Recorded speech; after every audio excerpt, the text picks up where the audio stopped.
What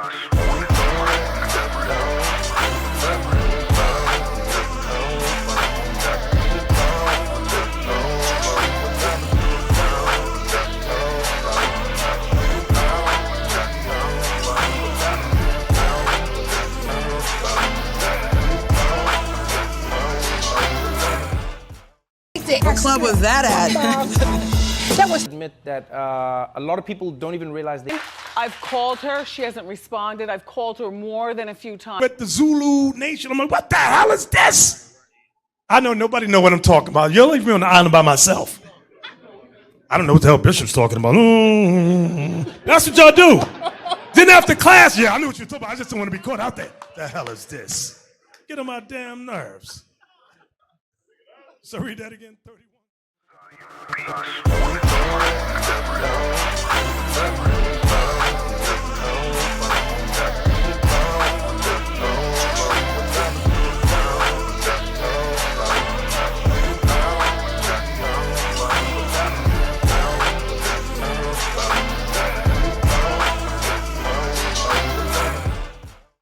What club was that at?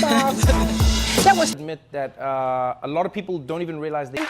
I've called her. She hasn't responded. I've called her more than a few times. But the Zulu Nation, I'm like, what the hell is this? I know nobody know what I'm talking about. You'll leave me on the island by myself. I don't know what the hell Bishop's talking about. That's what y'all do. Then after class, yeah, I knew what you were talking about. I just don't want to be caught out there. The hell is this? Get on my damn nerves. So read that again. So yeah, the name of the class is Hiding the Wind. Alright, Hiding the Wind. If you don't get it now, you finna get it here shortly. Alright, let's open up with Sirach or Ecclesiasticus chapter 41 and verse 12. Alright, read that. The book of Sirach, chapter 41 and verse 12. Have regard to thy name. Do what? Have regard to thy name. So the Lord commands us to have regard to our name. We supposed to care about our reputation, what we known for, right? So that goes into your image. That goes into, you know what I'm saying, how people perceive you. The Lord said you should have regard to your name, because that's going into your legacy, right? Read on. For that shall continue with thee above 1,000 great treasures of gold. So the Lord is telling us that our name, our reputation, is more vital, it's more valuable to our lives than money, than the riches we accumulate, right? So our name is very important. So you gotta imagine, with a brother trying to either establish a name or maintain a name or uphold a certain reputation, he gonna have a sense of pride. Now you can have a positive pride by you taking pride in your name. You make sure that you know what I'm saying, you carry yourself well. Or you can have a negative pride to where you hide things. All right, go to Sirach 40 and verse 19, the chapter back. So we dealing with, the scripture just said, have regard to your name. A big element of a brother having a good name in his truth is this right here. Read that. The book of Sirach, chapter 40 and verse 19. Come on. Children in the building of a city continue a man's name. Right. So if you got children, right, that's your legacy. That's the seed that you leaving in the earth. Or if you done built cities, you got businesses, you got trademarks, that continues your name. Like, for example, O'Reilly's. I'm pretty sure the original O'Reilly is dead, but his business continue his name, right? So those things continue a man's name, but watch this. But a blameless wife is counted above them both. But a blameless wife is more important as it pertains to your name, to your legacy as a man. Having a blameless wife is very important in terms of you having a good name, a solid name in this truth, right? So from there, go to 1 Timothy 3 verse 1. So the scriptures teach us about, you know what I'm saying, our wives contributing to us having a good name, if she blameless. Read that. The book of 1 Timothy, chapter 3 and verse 1. Come on. This is a true saying. If a man desire the office of a bishop, he desireth a good work. Right, so the word bishop here means leader. Now, of course, it's structure. It's, like in the Old Testament, you had captains, officers, and then in the New Testament, you got bishops, deacons. It's the same thing. It's going into leadership rank, right? So it says if you desire to have rank, if you desire to be a leader, a man with a name in his truth, that's a good thing, right? But it's a criteria that has to be met. Read on. A bishop then must be blameless. So a bishop, you as the man, you must be blameless, right? Read on. The husband of one wife. The husband of one wife. So now, as a leader, like Paul, for example, he was single, Christ was single. There's some brothers that are single that put in work. You know what I'm saying? That's great leaders. But when you marry as a leader, that's like more of completion, because you get to see certain things in application that wouldn't be seen if he was single. You see what I'm saying? Because that's your first staple of leadership, how you deal with your wife, how you deal with your household, right? So it says a part of the leadership criteria, the brother got to be a husband of one wife. Read. Vigilant. Come on. Sober. Of good behavior. Given to hospitality. Apt to teach. Not given to wine. No striker. Come on. Not greedy of filthy lucre. Wait a minute. No striker. Can't be a striker. Read on. Not greedy of filthy lucre. But patient. Not a brawler. Not a brawler. Not a brawler. Walking around with your damn hands bloody. Come on. Not covetous. You can see, I probably could tell I got some type of news this morning. It's all good. Read on. One that ruleth well his own house. So if you're trying to be a leader, if you're trying to be a brother with a good name, a brother with some rank in his truth, it says you got to rule your house well. One that ruleth well his own house. We got to be able to, they got to be exemplified. You got to show that you rule your house well. So just imagine, let's say, I'm going to read it. A bishop then must be blameless, vigilant, sober, of good behavior, given to hospitality, apt to teach, not given to wine, no striker, not greedy of filthy lucre, but patient, not a brawler, not covetous, not a novice, lest being lifted up with pride, he fall into the condemnation of the devil. So if you leave marriage out of it, like a brother can have all that, right? A brother can be good, sober, diligent, hospitable, apt to teach, brother strong in the spirit, all of that, right? But you don't fulfill the criteria. If you marry, you don't fulfill your criteria without ruling well your own house. All that stuff, I ain't gonna say go out the window, but if you don't got that element, that's all right. So I talked about this last class, right? I got summoned for jury duty. Yeah. I got summoned for jury duty. So we sitting in the jury selection process, right? So the prosecutor and the defendant's lawyer, they both basically got to do like a preliminary situation where they kind of let the juror know certain things that the average person wouldn't know, because we just random people selected from the world. So the prosecutor was trying to make sure we understood what reasonable doubt was, right? And the defendant witness was trying to make sure we understood when we had to give a non-guilty verdict, regardless, you know what I'm saying, how you might feel. Is certain, basically, the defendant, whether he looked like he got 100 bodies, the defendant is to be presumed innocent, right? The defendant is innocent until proven guilty. So the state's job is to prove to you that he's guilty. You cannot assume he's guilty. It has to be proven, and they have to come with all of the elements. So they did the comparison to the ingredients of a pound cake. And you can't just have the eggs and the butter. That don't make you a pound cake. You gotta have the flour, you gotta have the extract, you gotta have the, you know what I'm saying? The milk, you gotta have all the elements, right? So, as a leader, to have a good name, you can have all of them elements. If you don't rule well your own house, that's like trying to make a pound cake without the milk. You got the flour, you got the eggs, you got the butter, you got the flavor extract, you got all that. But you don't got the damn milk.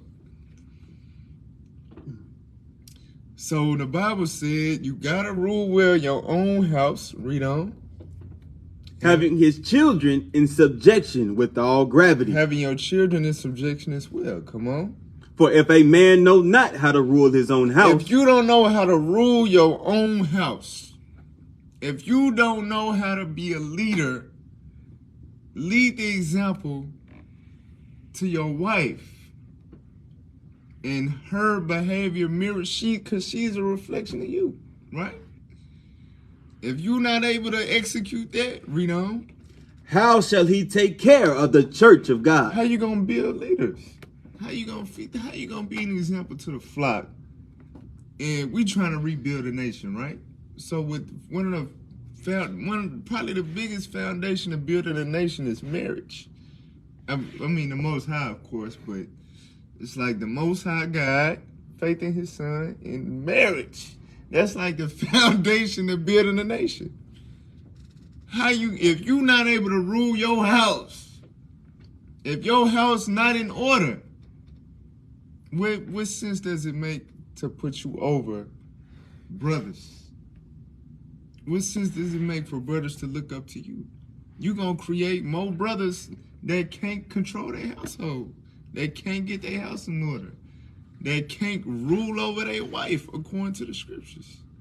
So that's why that's a very important element as it pertains to a brother having a good name and having rank and having, you know what I'm saying? Any type of preeminence, not the vainglory preeminence, you know what I'm saying? But just being exalted on any level, that's a major element that you gotta have.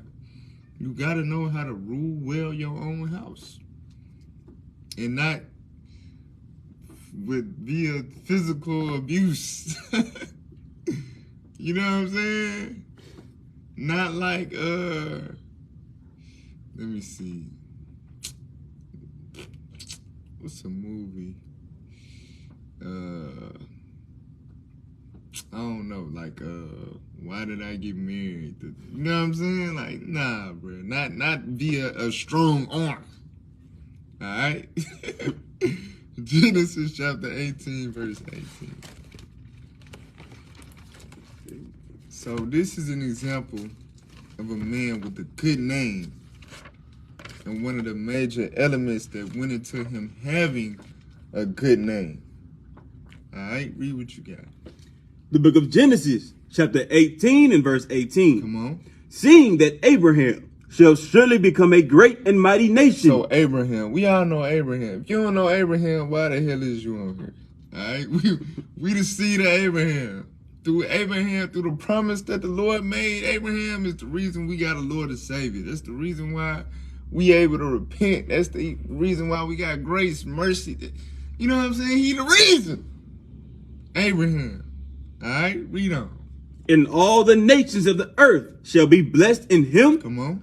For I know him, that he will command his children in his household after him. So the Lord is going into why He chose this man to be a father of a great and mighty nation. You understand? That He gonna send the blessing of, it manifested as Jesus Christ. He was gonna send that through His seed. He telling you why. I know him, for he will command his household after him. He know how to rule his house. His wife in order. His kids fear the Lord. Right? Read on. And they shall keep the way of the Lord, to do justice and judgment, that the Lord may bring upon Abraham that which he hath spoken of him. Right. So Abraham ruled his house well. And that went into why the Lord held him in such high regard. That's why he got a good name. That's one of the big reasons he got a good name. All right, 1 Peter 3, verse 5. 1 Peter chapter 3, verse 5. The book of 1 Peter chapter 3 and verse 5. See who his wife was. Read. For after this manner, in the old time, the holy women also who trusted in God adorned themselves, being in subjection unto their own husbands. So of old time, the holy women were in subjection to their husbands. Prime example, read. Even as Sarah obeyed Abraham. Who? Sarah obeyed Abraham. So Abraham had his wife in subjection. And her name is Sarah, right? Like in IUIC, you got the daughters of Sarah. Like every woman that's in the body, after a certain amount of time, they get added to the DOS page, the daughters of Sarah. So every sister with a hair wrap in a purple and gold garment, supposed to be a daughter of Sarah. So, but it says she was in subjection to Abraham. She obeyed Abraham. Come on. Calling him Lord. Oh. Okay. So, the point I'm making here, because I don't want to, go off on a tangent. But Abraham ruled his house so well. He was such a man of the Lord, a mighty man of God, that he had his wife in subjection to the level that she called him Lord. She called him Lord. Abraham is our example as men. So, we'll read on, finish that verse. Whose daughters ye are. So you sisters are the daughters of Sarah. Read. As long as ye do well. As long as, so if you're not doing well, cut it out. Stop the cap. You understand? But if you do well, if you in subjection to your husband, you obey your Lord, you a daughter of Sarah. Read on. And are not afraid with any amazement. You're not afraid with any amazement. Lord, what? I mean, I'll do anything, but Lord, that's a little extreme. Nah, sis, what's there to be afraid of? You afraid your old friends and family in the world gonna criticize you for doing what the scriptures say? To hell with them, right? So a sister that's in the spirit, she gonna be in subjection to her Lord, right? As a mighty man of God, that's how you supposed to have your household set up. As a mighty man of God that's got a good name, your wife needs to be a daughter of Sarah, right? So we all know that. We all know that. Sirach 36:23. Sirach chapter 36, verse 23.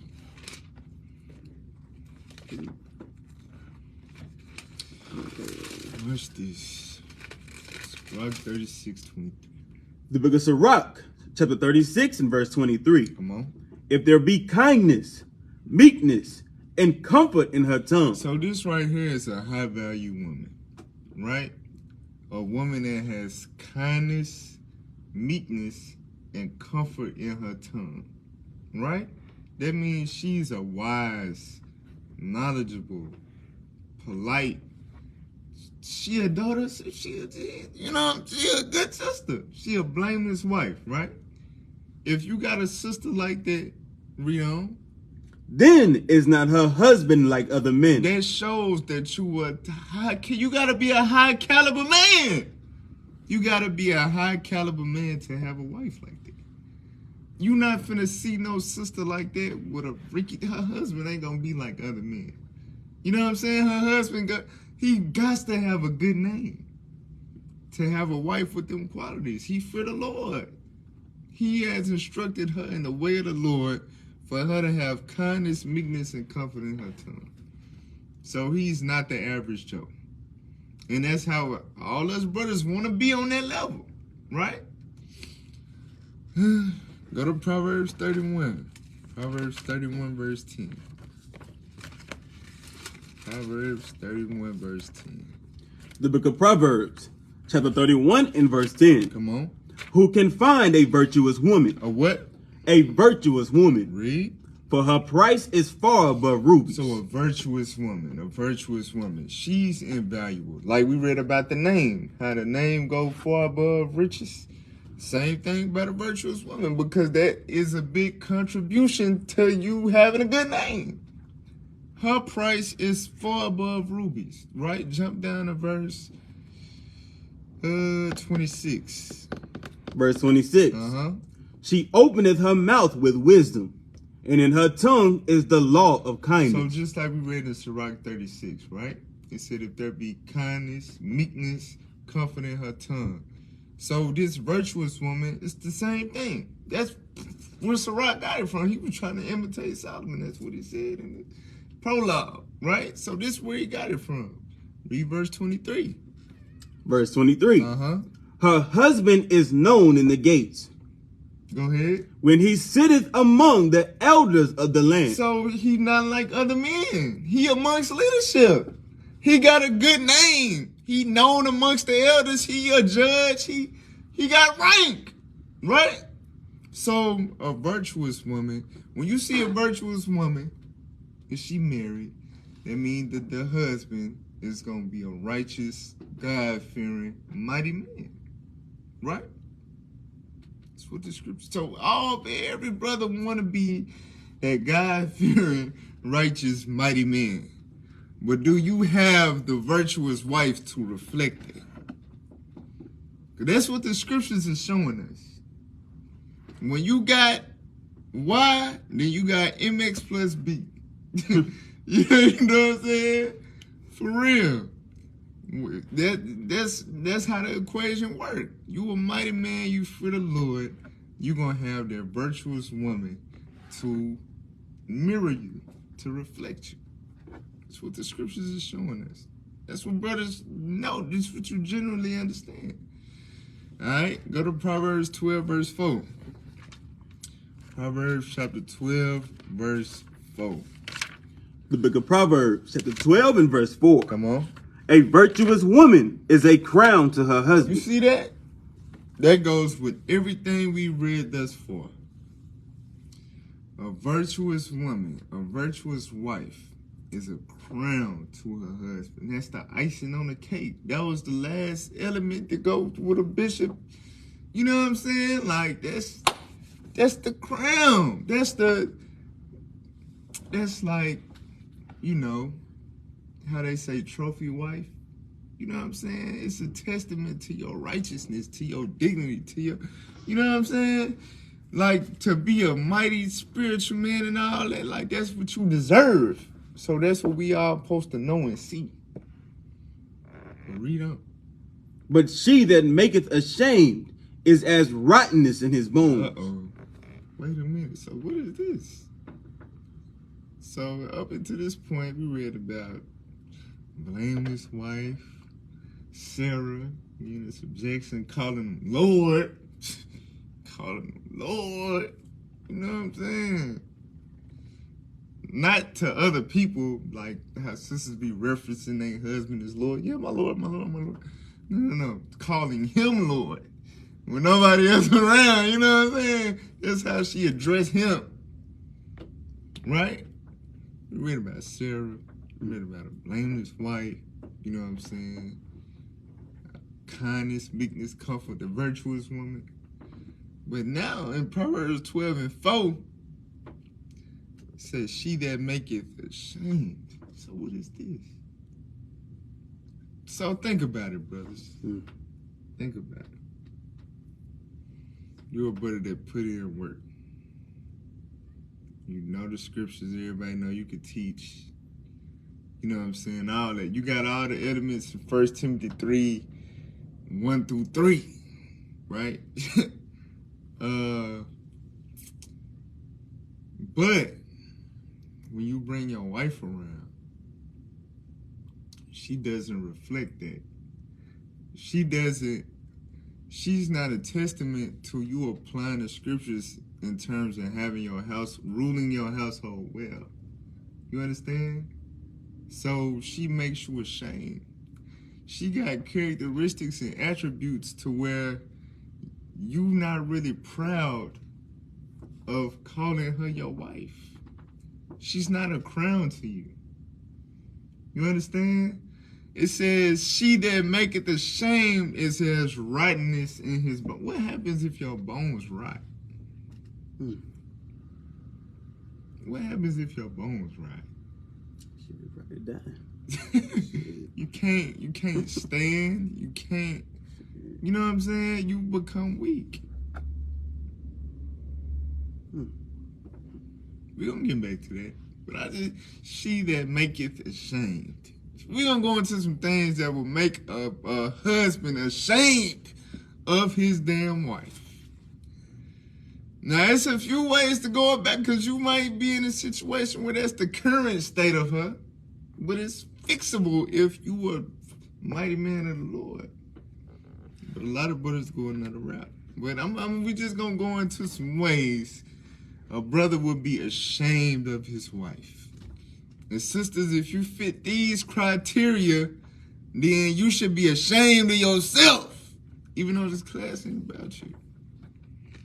Don't be, they always getting on the women. No, it ain't about you.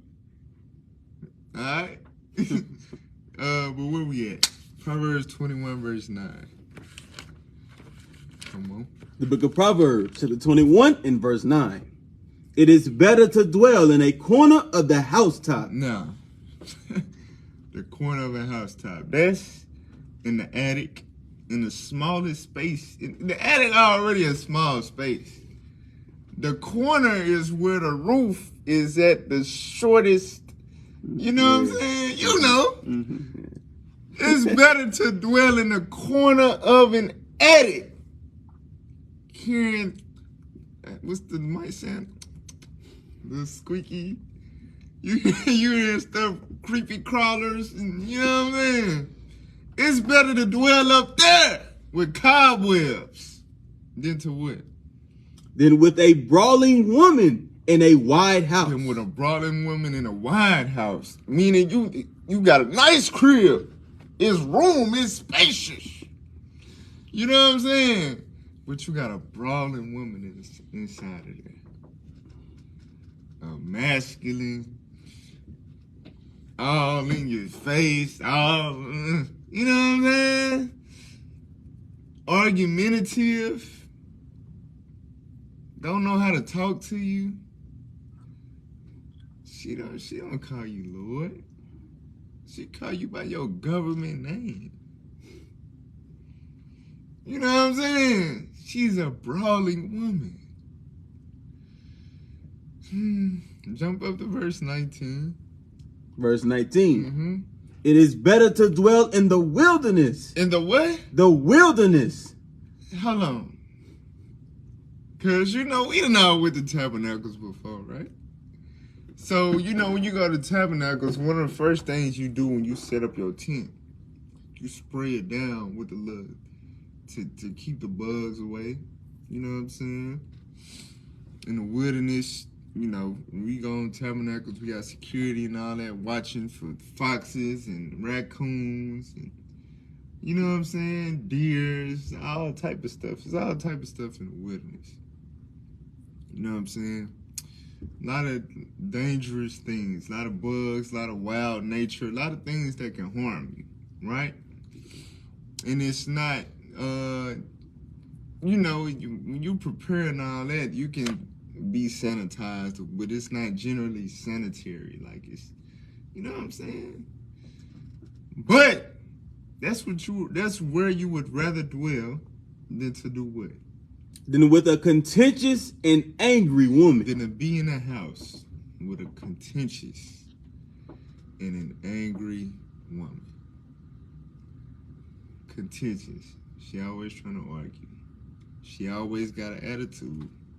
She always got something to say. You just call her the South. You know, the South got something to say. Your wife, the South. Your wife, the South. She always got something to say. She's not in subjection to you. You know what I'm saying?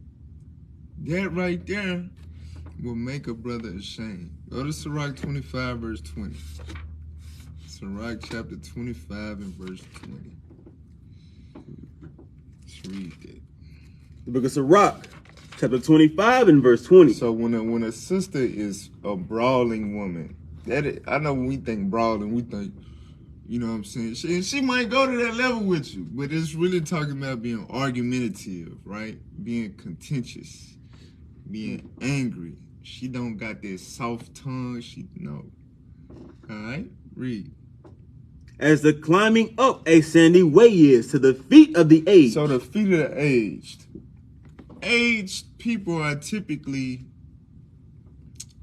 you know, they not at they full strength, right? So some of them, they walk with a walker, walk with a cane.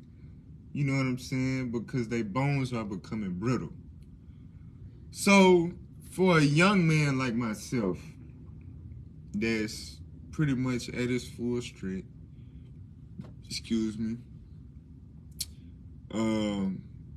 got some athleticism and all that. To climb up a sandy way is a struggle. If I was 60, 70 years old, if I was an aged man, it would be impossible. I'm not getting nowhere. Right? Read on. So is a wife full of words to a quiet man. So we know that old man would not be able to get up that sandy wall, right? It's unbearable. It's not happening. God said, so is the man, the quiet man, with a wife with a loud mouth that won't shut up. She just won't stop. She just won't stop. It's unbearable. I can't get nowhere with that. You know what I'm saying? I can't do nothing with that. I'm a quiet man. I'm reserved. You know what I'm saying? Man, a few words, like the scriptures say. But she full of words. Brawling woman. Just won't stop. Just what the ostrich sound is. Ooh, how it go?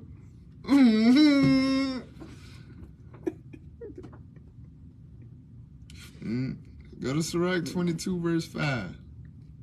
Sirach 22 verse 5. The book of Sirach, chapter 22 and verse 5. Come on. She that is bold. She that is what? Is bold. A woman that is bold. Like we read in Proverbs 21. Brawling woman. That's bold. For a woman that had that characteristic. A contentious, angry woman. A woman full of words. For her to be all that when the scripture clearly say, in the beginning with Eve, the first damn woman that messed it all up for everybody. Hey, your desire to your husband, he shall rule over you. And she still don't want to let you rule her. She know the scripture, she in class, you know what I'm saying? And she still got a problem with you ruling over her. She's still the South. Always got something to say. That's bold. She that is bold, what? Dishonoreth both her father and her husband. She gonna disrespect, she gonna dishonor her father legacy, cause like, who raised you? Who raised you? You had a daddy, and this how you act towards men? So you dishonoring him, and you disrespecting your husband, cause you bold. Bold. Read. But they both shall despise her. Your father and your husband gonna despise. So this is, scripture say love your wives. as your own bodies. But if she bold, scriptures say you're going to despise her. That sound like you're going to be ashamed. That's what you chose. That's what you was able to get. I don't know about you, bruh. You know what I'm saying? You know all this, and that's what you ended up with? That's your portion? That's embarrassing. That's embarrassing. That's why your husband, he gonna despise you. It's like, I don't deserve this. You know what I'm saying? Proverbs 27. Proverbs 27 and 15. Here we go. The book of Proverbs, chapter 27 and verse 15. Come on. A continual dropping in a very rainy day, and the contentious woman are alike. So, I don't know, when I read the scripture, I always think of the Outkast Miss Jackson video when it was raining and it was leaking out through the. Oh no! That's what I visualize every time I read the scripture. But a contentious woman is like non-stop rain, just, you know what I'm saying? How you rain, go away, come again another day. You know, that's how you feel about your wife, a contentious woman. Like, go away. You know what I'm saying? Come again another day when you got your mind right. Like, that's how you feel about a contentious woman. But watch this, the next verse. Verse 16. Whosoever hideth her. Wait, hold on now. Whosoever hideth her. So we read all those scriptures about you having a name, right? You know what I'm saying? You having a reputation. People want to know you and perceive you in righteousness like our father Abraham. You know what I'm saying? People want to know you for being a mighty man of the Lord. So when your wife doesn't mirror you or reflect you as you having her in subjection, a lot of brothers tend to take this route. Try to hide her. Try to keep her under wraps. You know what I'm saying? Keep her behind the scenes. Like South Dallas swag. You know what I'm saying? God said, you trying to hide that bold woman.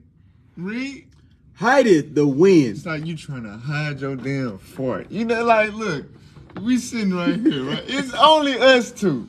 You know what I'm saying? And I started smelling something. And I know it ain't me. I know it's no, I did not just pass gas just then. But you trying to play it off like you ain't just put some toxic damn chemicals in the damn air. You know what I'm saying? You can't play that off. You can't play that off. Read on. And the ointment of his right hand, which bewrayeth itself. It's like trying to hide it. Like you've been dealing with some black seed or some, you know what I'm saying? Some type of ointment, cologne or something. It's gonna berate. You can't hide it. It's gonna berate itself. It's in the atmosphere. It's an odor. You understand? That's how it is when brothers trying to hide. They bold, loudmouth, disrespectful wife. Brother, we know. we smell you. We smell your wind. You can't hide it, brother. Ain't no Febreze for that. Ain't no what it's called, what's the little spray? I ain't talking about it. Nah, somebody help me out in the chat. What's the little spray you spray when you pass gas, when you break wind? Come on, y'all. Well, my chat probably ain't showing it. But y'all know what I'm talking about. You can't hide that. Somebody said poopery. Nah, they. Alright. Go to Ciroc 2517. No, not air freshener, not Febreze. Yes, but it's a term. You know, in a Great Value bottle, it just call it what it is. It don't say a brand. It just say what it is. Y'all saying brands. I know with the, you know. All right, Ciroc 25:17. The book of Sirach, chapter 25 and verse 17. So the Lord said, you can't hide that. You cannot hide a woman that's out of order. If your wife out of order, you can't hide it. Somebody said antibacterial. I don't know. Somebody said deodorizer. Nah, I feel like it's disinfectant. There you go. That's it right there. All praise to the Most High. Maybe my little chat late probably. He be doing that. Disinfectant. Yes. All praise. Ain't no disinfectant spray that can hide that. You know what I'm saying? Ain't no disinfectant spray that can hide a disrespectful wife. You trying to put on this act like you just a mighty man and all that. But we see like, nah, bro. And this one of the ways. Read that. Sirach, chapter 25 and verse 17. Come on. The wickedness of a woman changeth her face, and darkeneth her countenance like sackcloth. So, yo, rib be at the school, right? And generally, sisters, you know, they smile, you know what I'm saying? You know what I'm saying? But your wife, every time Bishop brings something out, we look over there, she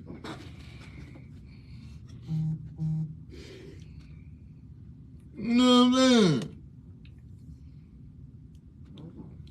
The wickedness of a woman changeth her face and darkeneth her countenance. Well, we see your wife dark countenance, bro. You know what I'm saying? We see this. There's something wrong. Why she mugging like a guy? Why your wife mugging like a guy? What's wrong with her? What's going on? You know what I'm saying? Something is off. And then, you know, it be instances, you know what I'm saying, you see, and I be doing this, like, when I see it. Like, brother, sister walking to school, looking like they just came out of WWE matches. I'm like, y'all all right? You know, hit the bishop, y'all what's up? Y'all all right? You know what I mean? Y'all good? Yeah. Nah, bruh. Nah. Something wrong with her countenance, bruh. You know what I'm saying? Her face is I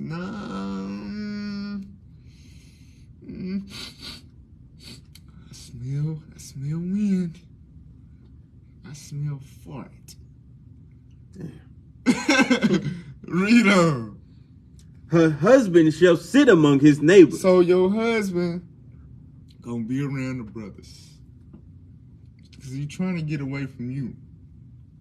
Cause you a fart. You know what I'm saying? You a rainy day. He trying to get away from you. Read. And when he heareth it, But when he hear you, when he get that notification on his phone, he hear that, what's the little FaceTime saying? Whatever. He see your name pop up on the caller ID. Read. shall sigh bitterly. Bro, you all right? You good? How many books you got? Bro, we trying to bid. You know what I'm saying? You straight? Yeah, man. Brothers be looking like. Yeah, sure. Okay. Knowing damn well you hate that you despise the contact she's attempting to make with you. you around the brothers. Look, we see that. It's noticeable. That's how it was able to be recorded in scripture. He sigheth bitterly. He doesn't like the sound of your voice. You bold. You know what I'm saying? He don't want to hear from you. He don't want to be around you. He trying to be separate. He always around the brothers. You know what I'm saying? A brother, you ever be that brother that, you know, you and the brother hang out a lot, right? And then it started getting real, you know, regular basis. And one day, you know, hey, we're gonna meet tonight at the, and you gotta hit him with it, bro. Like, you know I'm married, right? Like, you know what I'm saying? Me and my rib finna, oh, look at you. Oh, like, bro, I've been with you the past 3-4 nights. What the, where your wife at?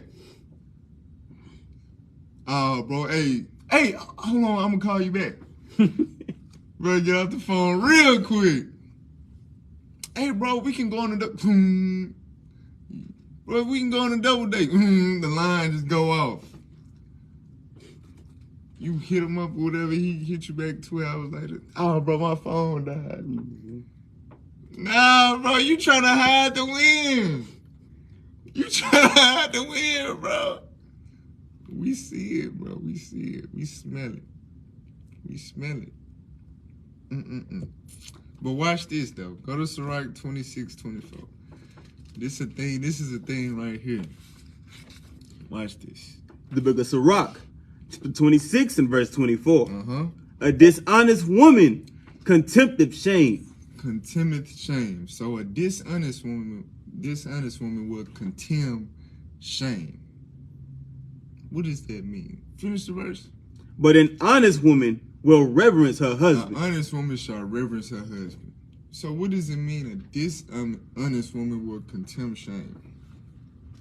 The word contempt means to despise, right? So shame, for example, is everybody knowing that you are wicked, you are dragging at the house. You the drag on. Oh, no, I'm going. It's you. Right? A dishonest woman, she don't like being known as the dragon. So in her dishonesty, she will put on an act. She will portray herself a certain way. She'll get around her sisters. Yes, my Lord, and my Lord, and my Lord, my Lord, my Lord. All of this stuff, right? But meanwhile, at the house, he's sleeping in the attic. He's sleeping in the corner of the attic. You know what I'm saying? For real. That goes on a lot in this truth. Sisters, they be dishonest women. They put on the best act. And the brother let it because he trying to hide the win. The brother let her come to the school, act like she just the holiest daughter of Sarah. If she hates Sarah. Why she had to call him Lord and Peter had to bring it up and they expect us to do that. You know what I'm saying? That's your wife in reality. But due to her despise and shame, she'll come around and be dishonest. She'll pretend and act like she ain't like that.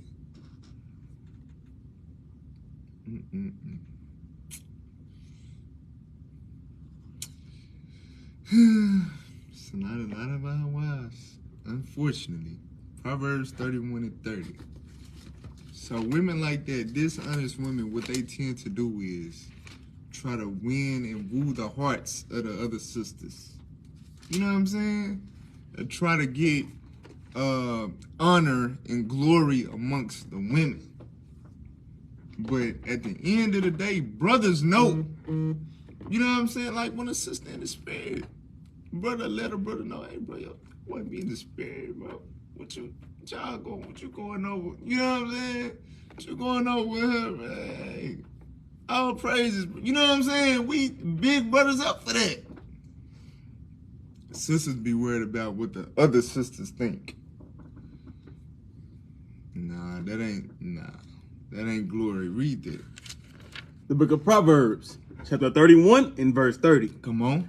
Favor is deceitful. So she got favor in the congregation. Cause she contemns shame. She don't want people to look at her in a bad light. Even though her spirit ain't right. So she carries herself in a manner to receive favor from the women in the body. Right? Or it could be something she can have the brothers fool too. Favor, that's deceitful. That don't mean that she righteous because the people in the body like her. That don't mean she righteous. Read on. And beauty is vain. Beauty is vain, is meaningless. Read. But a woman that feareth the But Lord, a woman that fears the Lord, she shall be praised. she shall be praised. Now, what is this talking about? So, favor is deceitful, but if she fear the Lord, she shall be praised. Praise from who? Read verse 28. Verse 28. Her children arise up and call her blessed. Watch this. Her husband also, and he praiseth her. He what? He praiseth her. Interesting. So a lot of sisters don't understand this. Or they might. They just know they the damn devil. I don't know. But some sisters act as if impressing the sisters or impressing the leadership at the school and stuff like that is more important than pleasing their husband. The only praise you need to be worried about and trying to obtain is the praise of your husband. You understand? If your husband is not waking up thanking the Lord for you, something wrong with you. Something wrong with you. That ain't it. You can have all the sisters always, your notifications always blowing up. Some sisters be Facebook royalty. You know what I'm saying? Got all the friends on Facebook, all her posts, we getting all the hearts and all the comments and all that. But I be hearing, you know, when you get up in the right, you be hearing, you be knowing the truth. You know what I'm saying? The truth behind closed doors. You like, surely not that sister. And that sister, fire-breathing dragon on Facebook.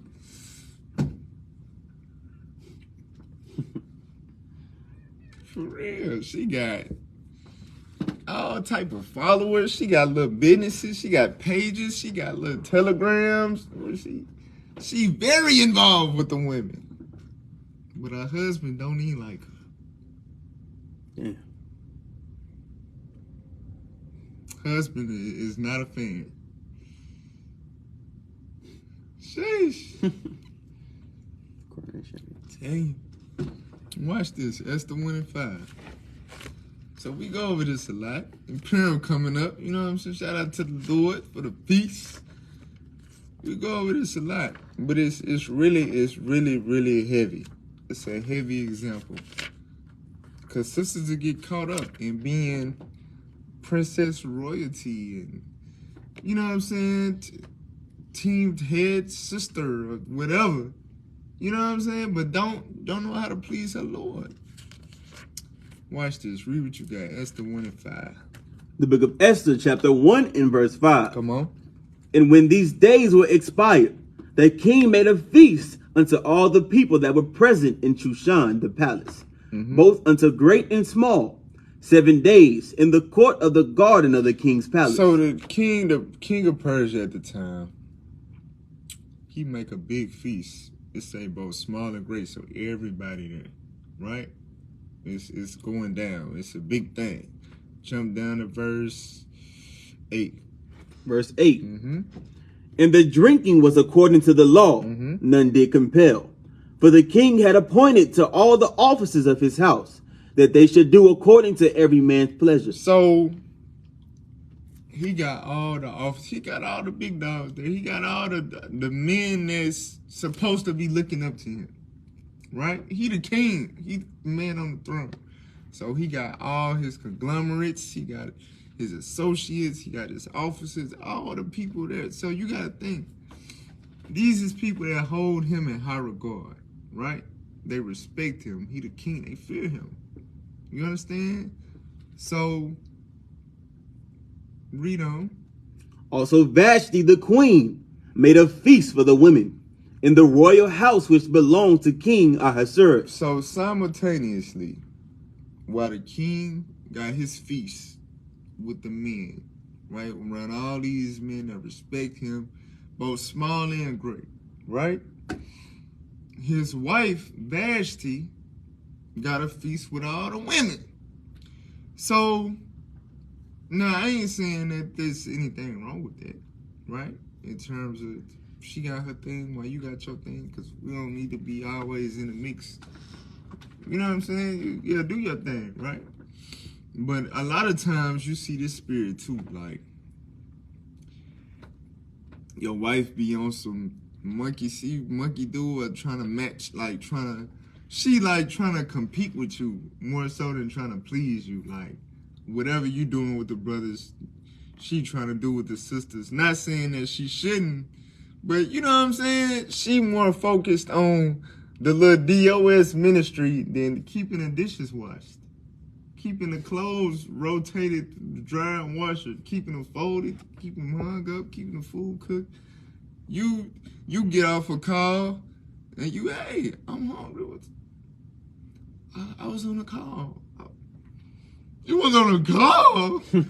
What the hell? But anyway, that's something else.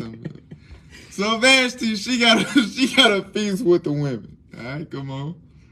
On the 7th day, when the heart of the king was merry with wine, he commanded whom Mehuman, Biztha, Harbona, Bigtha, and Abitha, Zethar, and Carcas, the 7 chamberlains that served in the presence of Ahasuerus the king, to bring back. So the king was merry with wine. He was feeling good. You understand? So he was finna try to show off his crown, right? Hey, go get my wife real quick. Watch, read on. To bring Vashti the queen before the king, with the crown royal, to show the people and the princess her beauty. Right, so he trying to show off his wife. Hey, tell everybody come here real quick. To show y'all my wife, she's bad. You know what I'm saying? Trying to show off his real. Read. For she was fair to look on. She was pretty. Remember we read in Proverbs 31, beauty is vain. We love it, man. We love that's what get our attention in the first place. The attractiveness. You understand? But it don't mean a damn thing if you ain't right. So she was beautiful. Vashti was bad. King trying to show off. Go ahead. Verse 12. But the queen Vashti refused to come at the king's commandment by his chamberlains. Therefore, Wait, hold on. So this the king. When he say go. Well, I'm going to show y'all that. Go to 1 Ezra 3 real quick. 1 Ezra chapter 3. So, 1 Ezra chapter 3 and verse...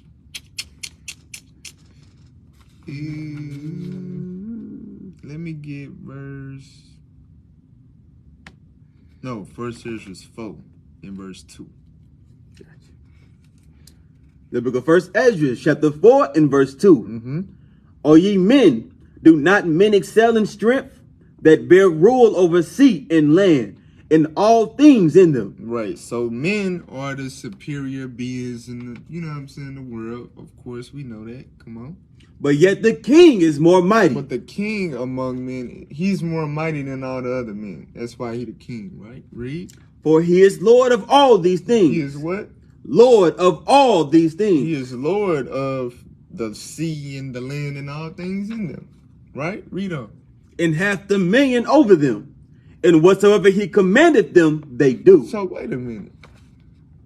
So the king got jurisdiction over all the land and everything in it. Would he say go? Whatever he command is done. Right? Jump down to verse 7. Verse 7. And yet he is but one man. If he command to kill, they kill. So hold on. So if he say off with his head, the king they gotta go handle that. You understand? The king, in other words, whatever the king say, that's what go. For you to defy the king or not want to do this and do that or whatever, that's a death wish, right? Okay. Go back to Esther. Read that verse again, verse 12. The book of Esther, chapter 1 and verse 12. But the queen Vashti refused to come at the king's commandment by his chamberlains. Therefore was the king very wroth, and his anger burned in him. So, just put it into perspective, right? The king, mind you, these same chamberlains that he's sending, like he wished they would ever refuse to not do something he told them to do, right? So you got these men that you expect them to do whatever you say. The whole world know you whatever you say they supposed to do what you say. But your wife, your queen that you requested, just come here real quick and just do a little walkthrough. Do a little walk down the runway real quick, spin around and go back about your business. She defied the king. She refused. And remember her setting. She's holding a feast with women. So she does this in front of all the sisters. She make a feminist power move. She attempted to start a movement right there. You see what I'm saying? She just made a feminist power move. So the king was mad. Read on. Then the king said to the wise men, which knew the times, for so was the king's manner toward all that knew law and judgment. And the next unto him was Karshena, Shethar, Admatha, Tarshish, Meres, Marsina, and Memucan, the 7 princes of Persia and Media, which saw the king's face and which sat the first in the kingdom. So he holds a council with all these wise men. Come on. What shall we do unto the queen Vashti, according to the law, because she hath not performed the commandment of the king Ahasuerus by the chamberlains? So the king, he ain't hasty. He don't just move out of emotion. You know what I mean? He hold a council like, so what shall we do with this broad? What shall we do with this broad here? Come on. And Memucan answered before the king and the princes, Vashti the queen have not done wrong to the king only. So this brother Memucan, wise brother, he say, not only had this bride done you wrong, disrespected you, read, but also to all the princes and to all the people that are in the provinces of the king Ahasuerus. Sheesh. She done done a disservice to the entire nation. She done disrespected every man in your kingdom when she did that. This brother looking at it spiritual. Y'all sisters don't be understanding that, man. Sisters do not understand that. You disrespect your Lord, especially in front.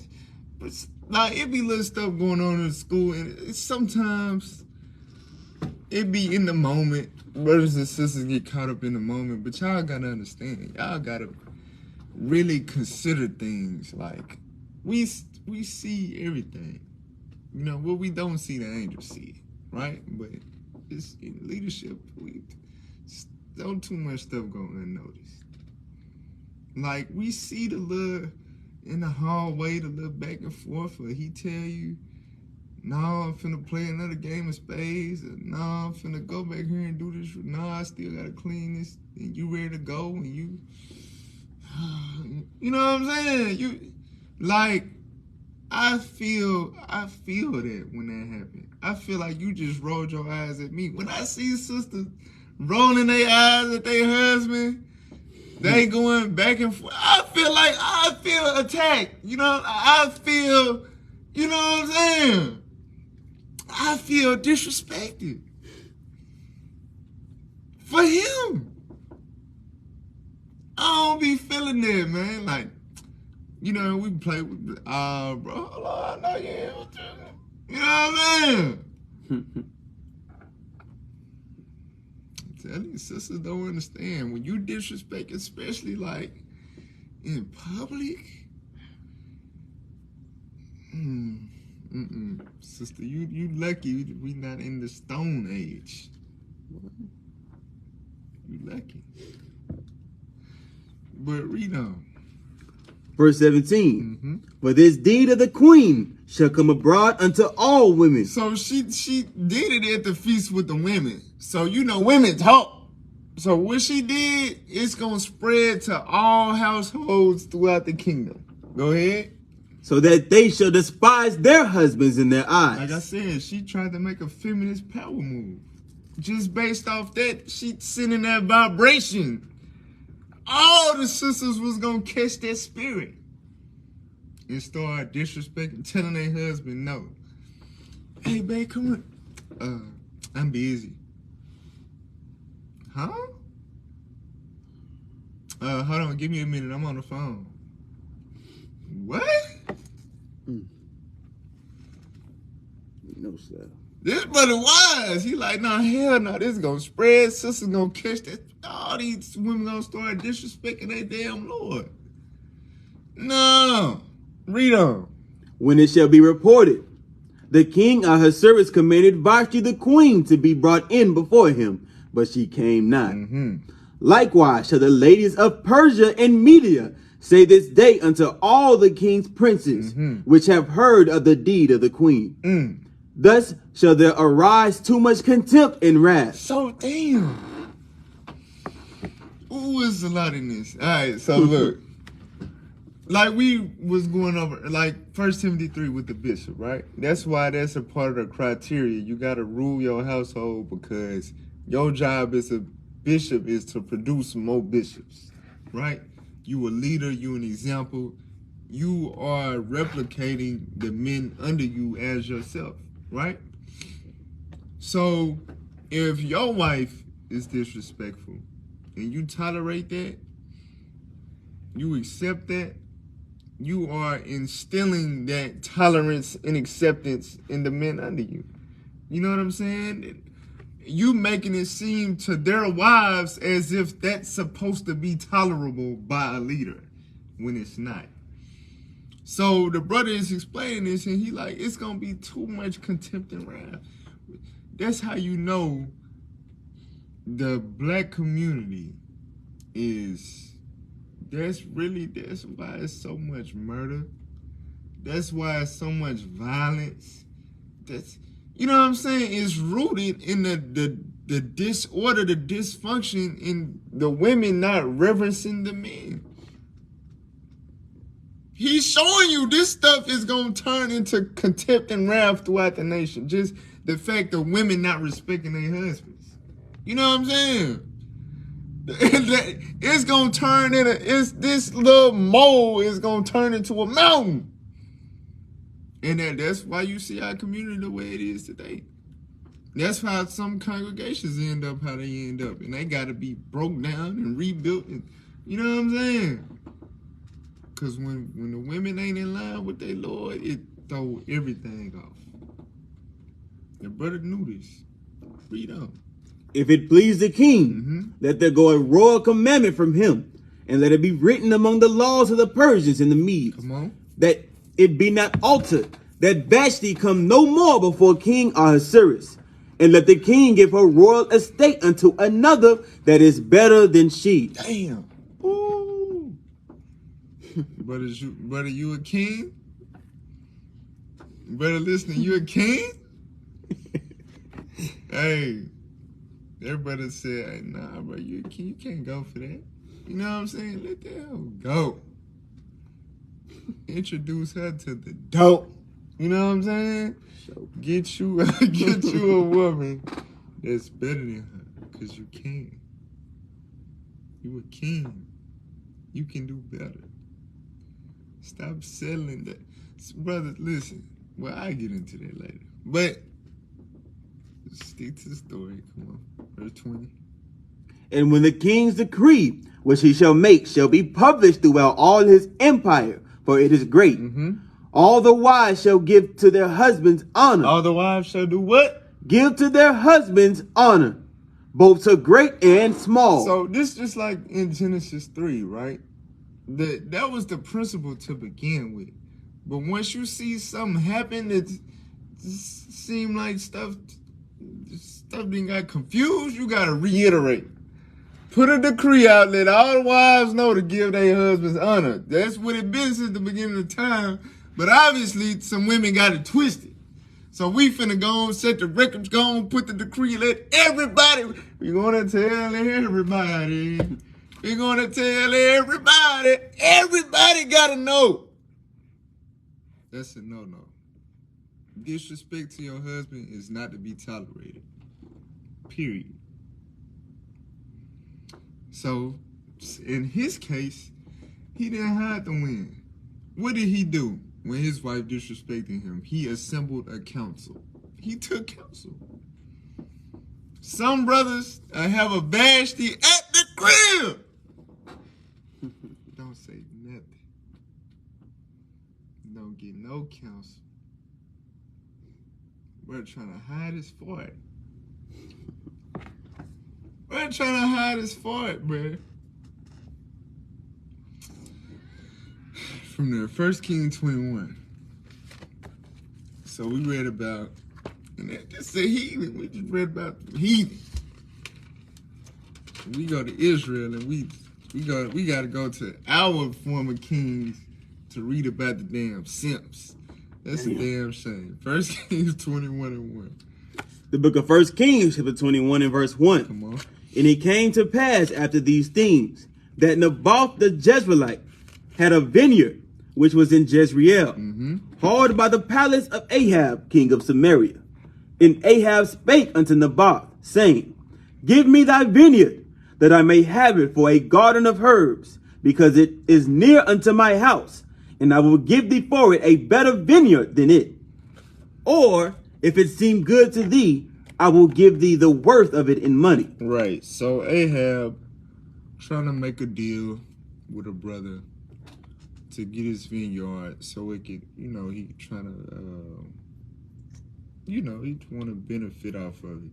So he making a decent offer, you know what I'm saying? So I can't say it's nothing wrong with that on the surface, right? But read on. And Naboth said to Ahab, The Lord forbid it me, that I should give the inheritance of my fathers unto thee. Right, so at that point, it's like, oh, okay, I understand. You know what I'm saying? Like, that's, for example, brother wear a ring or a necklace or something. You be like, hey, man, that junk clean. How much you want for it? Nah, bro, this my great-granddaddy. At that point, you like, oh, I got you. You know what I'm saying? But let's see what Ahab did. Read. And Ahab came into his house, heavy and displeased. So, what the hell? So the brother get told no, right? For a good reason. And he goes to the house moping and, you know what I'm saying, pounding like a little baby. Read.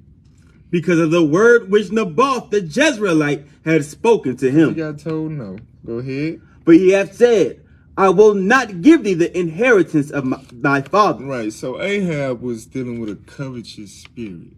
You know what I'm saying? You supposed to rest content with a brother when he give you a good reason as to why he can't accept your offer. But Ahab couldn't rest content because he was covetous, right? Read on. And he laid him down upon his bed and turned away his face and would eat no so bread. This brother act like he just got his heart broke. Like his first love just left him. You know, like in high school when your girls say, it's not me, it's you or whatever. Ooh, you go to the house, you can't move. When Jay Holiday say, I can't breathe when you talk to me, whatever. Can't breathe. Tell me how I'm supposed to breathe with no air. That's him over that. Over being told no to get some land. Brother, out of it. He laying in the bed, can't eat, don't want to talk. sad. Yellow make me sad looking self. Read. But Jezebel his wife came to him Uh-oh. and said unto him, Why is thy spirit so sad, that thou eatest no bread? So Jezebel come, hey, what the hell wrong with you? That's why you ain't eating. I just cooked for 2 hours. What the hell? You ain't trying to eat. Come on. And he said unto her, Because I spake unto Naboth the Jezreelite, and said unto him, Give me thy vineyard for money, or else if it please thee, I will give thee another vineyard for it. And he answered, I will not give thee my vineyard. So he telling his wife all the business. Yeah, man, I went to the bar and I tried to, but he told me his daddy gave it to him, so he can't sell it. I'm telling his wife all the intel. You know what I'm saying? Read on. And Jezebel his wife said unto him, Doest thou now govern the kingdom of Israel? See, that's why you ain't supposed to talk to your wife about stuff like that, because you ain't, a real man ain't trying to hear no response like that from his wife. Just imagine you a camp leader or something, you come complaining to your wife, I told brother such and such to do this and he said no. And she, aren't you the camp leader? You know what I mean? Then you gonna feel dumb as hell for going. You'd rather hear that from a brother. You know what I'm saying? You'd rather hear that from the captain over you. Bro, come on, bro, you officer. You'd rather hear that than to hear that from your wife. Ain't you my camp leader? What the hell? Read on, read on. Arise and eat bread, and let thine heart be merry. I will give you the vineyard of Naboth the Jezreelite. So Jezebel, she on another level. She wasn't like step up and, you know what I'm saying, go get counsel. She like, you know what? You get your ass up, go eat. I'ma handle it. You be at ease. I got it. I got it. Read on. So she wrote letters in Ahab's name and sealed them with his seal, and sent the letters unto the elders and to the nobles that were in his city dwelling with Naboth. So notice how it says she wrote letters in Ahab's name, right? This happens a lot in Kirk, more often than you might think. And again, if you spiritual, you know what the hell be going on. I done been through that, I done seen it. A leader will put out certain orders. It might be on Telegram or something, or it might be in the congregation. You say stuff or whatever, and you just sitting there, you like, that ain't. I was just talking to him yesterday. He wasn't feeling like that about that. You know what I'm saying? You know, a little weird order get put out on Telegram. You like, where'd that come from? A lot of times, a leader is a leader in title, but his wife is the real camp leader. His wife is the one orchestrating and making sure this and this and that. You know what I'm saying? His wife pulling the strings. For real, I done seen it. And then when you spiritual, you know what the hell going on. You like, nah, Most High ain't gonna let this go on for too long. You know what I'm saying? For real. But it says she wrote letters in Ahab's name. So she took his authority with his seal and all of that to do what she wanted to do, right? Read on. And she wrote in the letters, saying, Proclaim a fast, and set Naboth on high among the people. And said to women, sons... Two men. Excuse me. And said to men, sons of Belial, before him, to bear witness against him, saying, Thou didst blaspheme God and the king, and then carry him out and stone him that he may die. You damn near just made a case for the trans people in the Bible. Two women, sons of a, hold on, wait. So Zaya is cool then, cause in the Bible, no. All right, my bad. But anyway, keep reading. And the men of his city, even the elders and the nobles, who were the inhabitants of his city, did as Jezebel had sent unto them, and as it was written in the letters which she had sent unto them. Come on. They proclaimed a fast and set Naboth on high among the people. And there came in 2 men, children of Belial, and sat before him. And the men of Belial witnessed against him, even against Naboth, in the presence of the people, saying, Naboth did blaspheme God and the king. Then they carried him forth out of the city and stoned him with stones that he died. So this was an Ahab idea. Like, he wanted the land, he was covetous, but he didn't know how to go about it. Like, he was just sad. He was just depressed. Like, damn, I got told no. Jezebel, she caught a body. She caught a body. She had that nigga put to rest. I said, that nigga, that's wrong. The boss was a righteous man. She had that man put to death, man. Sheesh. Read on. Verse 14. Then they sent to Jezebel, saying, Naboth is stoned and is dead. And it came to pass, when Jezebel heard that Naboth was stoned and was dead, that Jezebel said to Ahab, Arise, take possession of the vineyard of Naboth the Jezreelite, which he refused to give thee for money, for Naboth is not alive, but dead. I handled that for you. You good. Go do what you gotta do. That remind me of Frank on How to Get Away with Murder.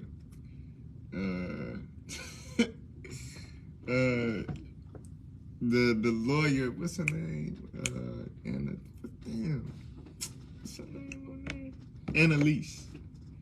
Annalise, whenever she needs some dirty work done or something, Frank, don't worry about it. I got it.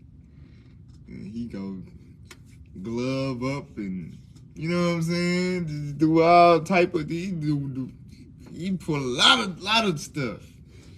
And he come back, I handled that. It's handled. It's done. Ain't no telling what the hell he done did to get it done. That's what Jezebel did. Right? Read on. And it came to pass, when Ahab heard that Naboth was dead, that Ahab rose up to go down to the vineyard of Naboth the Jezreelite, to take possession of it. So he didn't question it. He wasn't like, hold on, I ain't want the brother dead. What the hell? No, I can't do that. No, he went and capitalized. He said, yes, ma'am. He did the gunner. Yes, ma'am. when he got that land, for real. Let his wife write letters in his name, get her brother put to death. He hear about it, he on trip. He gonna capitalize. He supposed to be a leader. Wife out here doing stuff like that. Jump down to verse 25. Verse 25. But there was none like unto Ahab, which did sell himself to work wickedness in the sight of the Lord, whom Jezebel his wife stirred up. So, again, like, we talk about the Jezebel spirit and stuff like that, and, you know, sisters that be trying to usurp authority through their husband and be bold and masculine and stuff like that. But she is only the problem because she was enabled to be the problem. Ahab is the enabler. Ahab is the weak beta male that not only tolerate his wife's wickedness, he condone it and he will capitalize off of it. You see what I'm saying? You gotta imagine, everybody knew that his wife was like that. The prophets was running and hiding from her, and you know what I'm saying? Everybody knew his wife was out of control. You know what I'm saying? That's why he got a record. He's written his legacy, his name is being the worst king ever to rule over the nation of Israel. It was none like Ahab, the weak simp. For real. There's some brothers, you don't know how to correct your wife, you don't check your wife, you do this and this and that and try to pretend like you a leader to everybody else. We see it. We see it. You can't hide that fart. You can't. Go to Sirach 26 and 7. So it said that Jezebel stirred up his wickedness. Jezebel, his wife, stirred up his wickedness. Read that scripture. The book of Sirach, chapter 26 and verse 7. Come on. An evil wife is a yoke shaken to and fro. An evil wife is a yoke shaken to and fro. You trying to like get some cuffs off of you, they ain't going nowhere. You know what I'm saying? You stuck. Go ahead. He that have hold of her is as though he had held a scorpion. So now, it said when you got a hold of an evil wife, it's like you holding a scorpion. A scorpion is full of venom, right? You get stung with a scorpion, yeah, it might be a little weak, rinky-dink or whatever, but a real scorpion, that sting you and you get that venom inside of you, you gonna die slow. You gonna deteriorate slowly and eventually give up the ghost, right? If you a brother with an evil wife, she bold like Vashti. She wicked like Jezebel, masculine, argumentative, contentious. That spirit, if you don't check it, it's a lot of different fatalities that can take place. But you can go out like Ahab. That venom run through you and you become corrupted. You know what I'm saying? You get poisoned by the woman. All your good works turn to, you know what I'm saying? It'll tarnish your legacy. It'll tarnish your name. That's why I'm telling you, evil wife, can't tolerate that. Go to Sirach 25:23. The book of Sirach, chapter 25 and verse 23. Come on. A wicked woman abateth the courage. A wicked woman abate the courage. She'll cause you to lose courage, to lose hope in yourself. Come on. Maketh a heavy countenance and a wounded A heart. heavy countenance and a wounded heart. You depressed. You moping. You sad. You stressed out. That's what a wicked woman will cause a brother. Go ahead. And we see that. We see it when your brother got a wounded heart. We see the heavy countenance. We know what's going on. The brother, Matthew 18, the brothers, no. Oh, okay. Bro, y'all gonna get some counsel? Nah, bro, she's sick. She's sick, she can't make it. She had to work this Sabbath. Bro. This stuff be so sad, bro. I ain't gonna lie.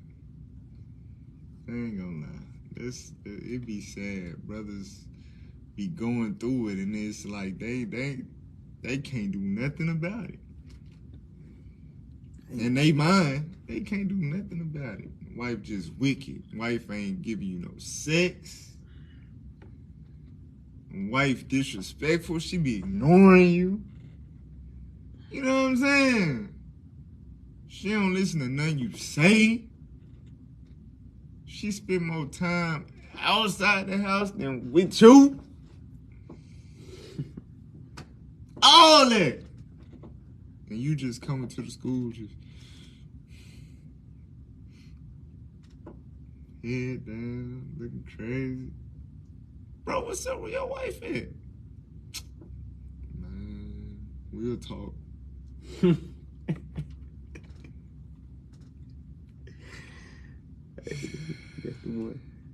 Keep reading, finishing that. A woman that will not comfort her husband in distress maketh weak hands and feeble knees. So I'm telling you, sisters got the ability to break their husband all the way down. You got the ability to build your Lord up to be the best man that he could be a be an Abraham. And you got the ability to make him an Ahab, a weak simp, a wicked nigga that don't stand for nothing. It's the power in your hands, per se. Go to Sirach 33:18. So this what brothers gotta understand right here, especially brothers that's trying to get that good name, trying to move up in the ranks and stuff like that. This what you gotta take heed to. Read that. The book of Sirach, chapter 33 and verse 18. Come on. Hear me, O ye great men of the people, and hearken with your ears, ye rulers of the congregation. Come on. Give not thy son and wife, thy brother and friend, power over thee while thou livest. So it's clear. As a leader, you cannot give your children, your brother, you can't give your wife power over you. You cannot give your wife power over you. And that includes the power of the P. She can't put it in a lockbox and manipulate you in a, well, if you want to, then you got to, huh? All right. And you sitting up there, this how you get your rocks out. You getting blackmailed for your that, you know that's your, she don't got power over her own body. That's what the scriptures say. That's your vagina. You getting blackmailed for your vagina. You know. And give not thy goods to another, lest it repent thee, and thou entreat for the same again. Read. As long as thou livest and hast breath in thee, give not thyself over to any. Read. For better is it that thy children should seek to thee, than that thou shouldest stand to their courtesy. Standing to their courtesy. Read. In all thy works, keep to thyself the preeminence. Brothers, this goes into your name. This goes into how you perceive your reputation. Keep to yourself the preeminence. Don't let, you the man, you the king, you the ruler, you the leader. Keep to yourself the preeminence. Come on. Leave not a stain in thine honor. Don't leave a stain in your honor like Ahab. You know what I'm saying? Don't leave a stain in your honor. See, David wasn't going for that. King David, his wife got disrespectful. He did the reverse lockbox. He said, you ain't getting none of this no more. You know what I'm saying? Oh, that's how you feel? Bet. You see these handmaids around here? They gonna enjoy what you trying to buy. Going on. You ain't have you cobwebs rest of your life. David didn't play that. David said, "No, I ain't finna let you. I'm finna keep them myself. I'm not leaving a stain in my honor. I let my wife. Ooh, who would you walk around with your panda? What the hell?" David wasn't going for that. Neither should you. 2 Ezra 14:13. 2 Ezra 14:13. So these is solutions, brothers. So we ain't just finna get on brothers about trying to hide the wind and all that without giving you solution.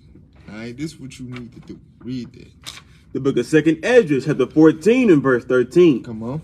Now therefore, set thine house in order. What the Lord say? Set thine house in order. The Lord said, as a man, you have to set your house in order. It's God, Christ, man, woman. She's supposed to be in subjection. And you're supposed to command her after the ways of the Lord. You got to set your house in order. Don't be coming in here trying to set the brothers in order. And he's going to move and give commands. And, you know what I'm saying? You tell your wife to do something, she roll her eyes. You got to tell her 10 times to put the damn clothes in the wash. You know what I'm saying? You come to the school trying to give orders. Set your house in order. Read on. And reprove thy people. Read. Comfort such of them as be in trouble.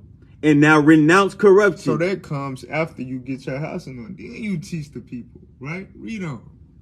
Let go from thee mortal thoughts. Watch this. Cast away the burdens of man. Put off now the weak nature. That's the key. You got to put off the weak nature, brothers. You're not a pushover. This is not we have come out of her spiritually. You understand? We're no longer American. We know it's no longer happy wife, happy life.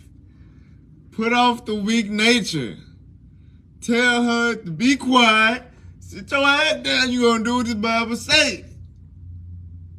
Or you can kick rocks. For real. Put off the weak nature. Don't let her run over you. Don't be no Ahab. Don't do it.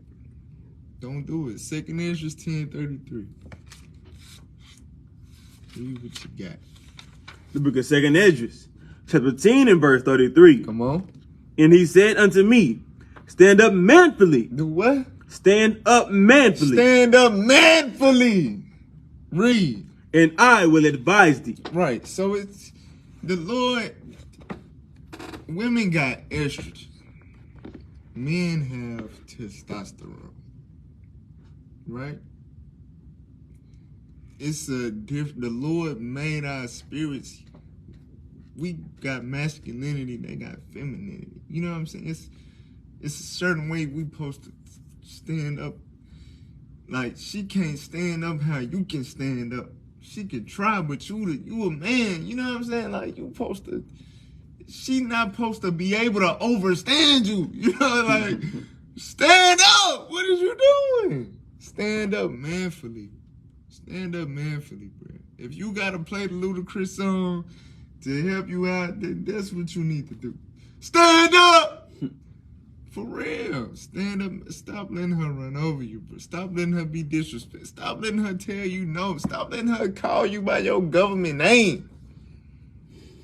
She messed around and called you by her ex name one time. You gotta remember we going over. An evil woman to make you ashamed. Yeah, if that actually happened, you think a brother gonna come and tell that? It's probably all type of stuff brothers enduring at the house. Trying to hide the win. But stop it. Get some help.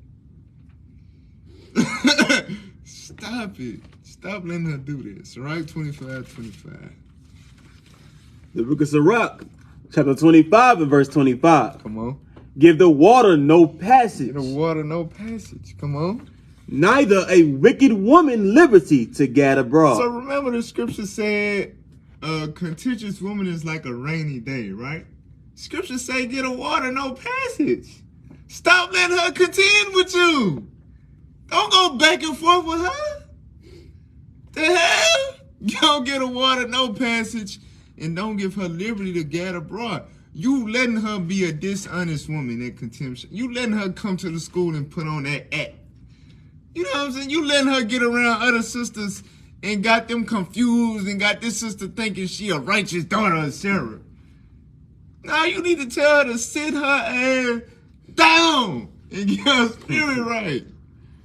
Stop letting these wicked women come in here and have the congregation fooled, man. For real. Stop it. Read. If she go not as thou wouldest have her. If she don't want to be in subjection to you, as in under the laws of God, under the order that God ordained, way in Genesis, if she don't want to do that, read. Cut her off from thy flesh, and give her a bill of divorce, and let her go. Let her go, dog. Let her go, dog. That ain't your old dog. Let her go. Let her go. You ain't read Esther? Paul said the same thing. 1 Corinthians 7:15. If she don't want to do what the Bible say, and you done did your part, you done got the counsel, you done gave her the scriptures, you done listen. Don't think you're gonna drag that dragon into the kingdom. No. Don't think you finna be heirs together with no dragon. It don't work that way. Read what you got. The book of 1 Corinthians, chapter 7 and verse 15. Come on. But if the unbelieving depart, If she don't want to do what the Bible say, she don't want to be in subjection to you. She don't want to respect you. She don't want to honor you. She don't want to acknowledge you as her Lord. Read. let him depart. You gotta let her go.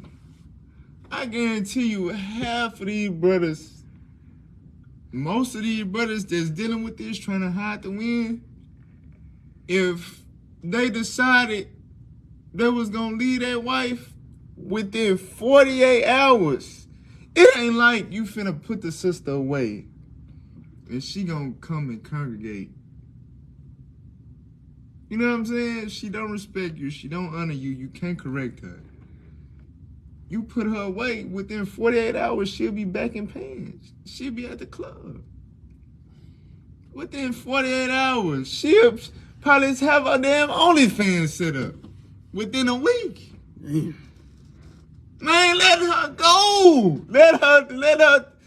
That's what she wants. She don't want to be with you. You know what I'm saying?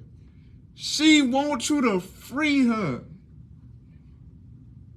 You better get on that Fantasia. Go ahead and free yourself. You know what you gotta tell you, wicked woman, bro?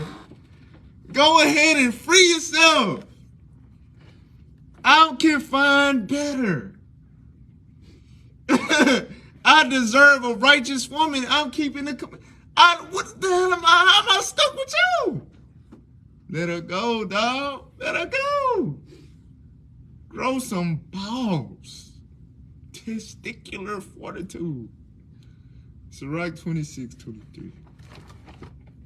So for you brothers, you stuck like Chuck, or you don't feel comfortable because you know you not 1 Timothy 3:2 when it said a bishop must be blameless. This for you. Read what you got. The book of Sirach, chapter 26 and verse 23. Uh-huh. A wicked woman is given as a portion to a wicked man. And that be the key reason why a lot of brothers try to hide the win. Because they know they can't present it in a way like, I'm doing this, I do this, and she just don't want to be in subjection. She just, you know you ain't right. You know what I'm saying? Some brothers be knowing they ain't right. And that's why they tolerate. It's the same way in the world how a dude will let his girl cheat. Cause I never understood that, but I was never a cheater. But dudes will tolerate they females stepping out, and they'll be like, I didn't, you know what I'm saying? I didn't do it to everybody cheat. You know what I'm saying? Basically, they tolerate their wife or their woman stepping out because they didn't stepped out before. Man, listen. No. No, you ain't finna, you mine. That's it. Ain't nothing else finna be in your mouth, nothing but me. That's it. And your proper nutrition that come from food and the earth. Anything, no. I'm the only one. Sorry if that was inappropriate. But y'all, we grown hell. You know what I'm saying? But in the world, dudes tolerate they women stepping out and all that because they stepped out first. Same thing with brothers in the truth. They know they doing this, they doing that, they slothful, or they not really with they don't be in the spirit, they don't be in the scripts, they don't, you know what I'm saying? And they wife got the ability to air them out. So they try to, they try to hide the win. Guess what?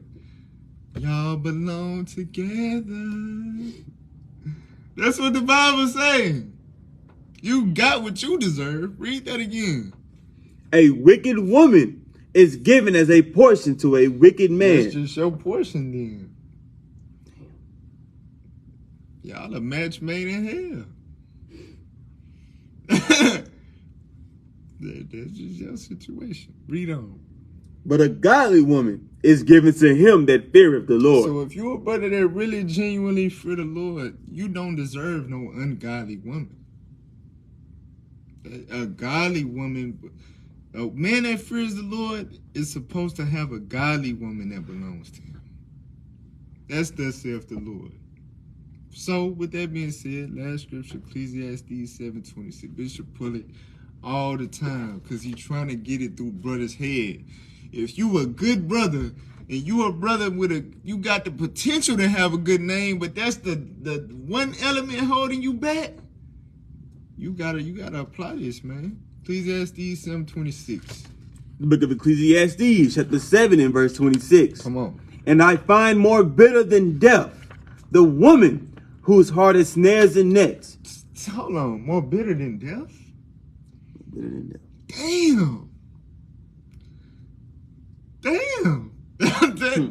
Damn.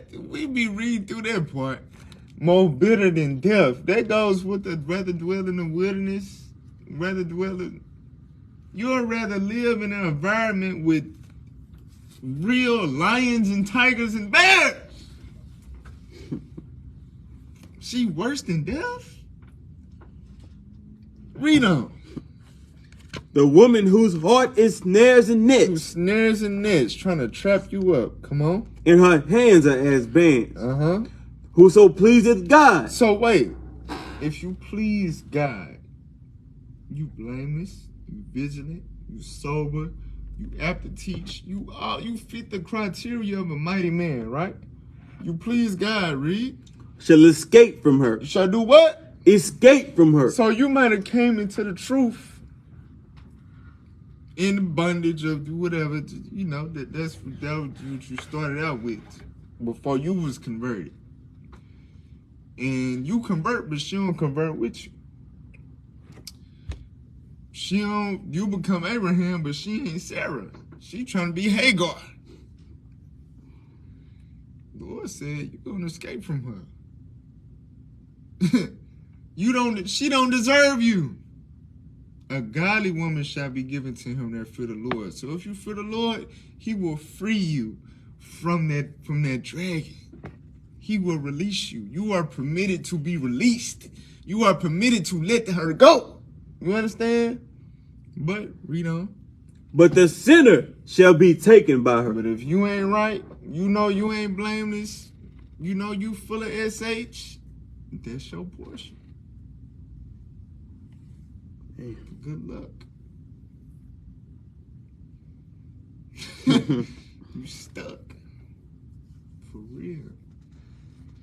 So, hey, brothers, leadership be trying to help us out. I'm just really just the third party messenger to reiterating, you know, trying to get to add a little youthful flavor. The bishop been hitting on this for a while now. All the leadership, really. Listen, if you in a situation, you trying to do everything in your power to serve the Lord, but you got that disrespectful woman holding you back, understand, we the spiritual people, we discern it, we know it. She can act all she want to. You can try to avoid bringing her around all you want to. You can't hide the wind. You can't hide the wind. You cannot hide that fart. For real. We smell you. So it's either you fix it, you apply the scriptures, you get counseled, and she get her stuff together, or you gotta grow some balls, stand up manfully, tell her to pack her bags. She don't deserve you. You the prize. Believe it or not. Brother, you are the prize. If you godly. For real, what did Abraham look like having a damn Jezebel? That would have threw history all the way off. You know what I mean? We would have had to come through somebody else's line. Ain't no way. Ain't no way. Brother, if you on the path to be an Abraham, you don't need to be tolerating no damn Jezebel, no Vashti. No. Your wife supposed to be a daughter of Sarah. You ain't supposed to accept nothing less. Alright, so stop hiding the wind and set your house in order. Dead brothers, subscribe to IU and sisters. Shalom, sisters. Subscribe to IUIC Arkansas. Subscribe to Let's Talk Truth Radio on YouTube. Lord's willing, y'all got edified. Shalom, Most High Christ bless. What is a nation?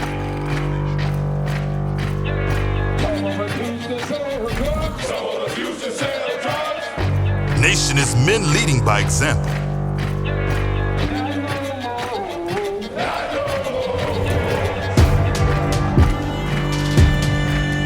Nation is family.